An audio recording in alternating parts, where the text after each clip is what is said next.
Brexit is an incredible, huge opportunity for this great country. But we, the New Brexit Party, we are the only party that is promoting it as such, that knows how to embrace it with ambition, with optimism, with enthusiasm, with confidence, and with belief. That requires, of course, leadership, something that has been woefully lacking from the current Prime Minister and the Cabinet. We, on the other hand, we have that leader, and I'm very proud to introduce you now to Mr. Nigel Farage.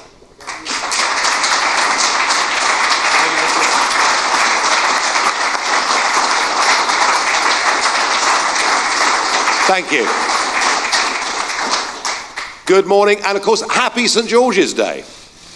Because we're part of the United Kingdom, but why shouldn't we be proud to be English as well? And this party will be proud to be English and to be British at the same time. We've made a good start. We got going Friday week back. We already have 67,000 registered supporters paying their £25 each. So we've got good numbers coming to us, and we've got the beginnings of a financial foundation that we're going to need for this great battle that lies ahead of us. We've done tremendously well with Conservative support, and much of that you've read about and seen. Lots of Tory councillors saying they're going to vote for us and they're going to down tools, go on strike, not go out and campaign for the Tory MEP candidates, which is perhaps hardly surprising, as people like Charles Tannock are standing for the Conservative Party in London, a man who said the Brexit result made him feel ashamed to be British as he went to apply for his Irish passport. So we're doing very well with Conservatives, and a number of Conservative MPs saying they will, of course, be voting for the Brexit Party. We've also done well with the UKIP vote, and that vote is now being squeezed down to a very small number, which I think it deserves to be, given the route and the choices, I'm afraid to say, that party has taken. But to read everything that's being talked about, you would think that Brexit, you would think that the idea of us being a self-governing nation was somehow a conservative centre-right philosophy, which of course it has never been. Traditionally, it was the Labour Party, back in the 1970s and through into the 80s, that believed we should not be part of what was then the European Economic Community. And I think one of the stories that perhaps has not been told is the extent to which the Labour Party too have broken their promises, been dishonest with their electorate, and frankly, betrayed people. They said they would honour the referendum result. Even people like Yvette Cooper said they would honour the referendum result.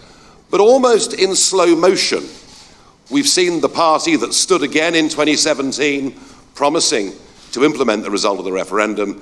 Almost in slow motion, piece by piece, they've now virtually become a Remainer party. I mean, why else would you put Lord Adonis on your MEP list in the southwest of England? Now, Lord Adonis, I think, has been very helpful, because he said, if you're a Brexiteer, don't vote Labour. And I want, as leader of the Brexit Party, to absolutely echo what Lord Adonis has said, and I intend to do that quite a lot over the course of the next few weeks. I will, as leader of the party, be spending most of my time in South Wales, in the Midlands, and in the north of England, in predominantly Labour areas. You see, 61% of Labour MPs represent Brexit constituencies.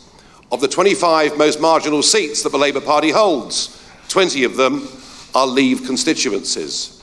Of the 45 seats in England and Wales that Labour absolutely have to win to form a majority, 40 of them are Brexit constituencies. There are 5 million people out there that voted for Jeremy Corbyn, that voted for Brexit as well.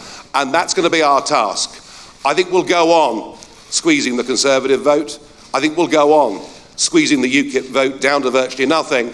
But I think the big target for this party is to say, look, Brexit is not about left or right, it's about right or wrong.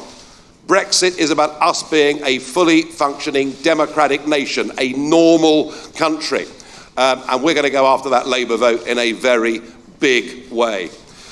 What you will see from the candidate standing for this party is a big mixture of people from across the political spectrum, representing every walk of life and community in this country. This is a truly diverse group of people who feel so frustrated, upset at what the political class have done that they decided to put their names forward. We've got a very high calibre list of people, a list of very competent people, many of whom have achieved much in their own lives. And please don't think for one moment that the Brexit Party is here just to get a protest vote on the 23rd of May. Far from it. The 23rd of May for us is just the beginning. We have a two-party system, and those parties now serve nothing, frankly, but themselves. The system isn't working. Parliament doesn't represent the view of this country.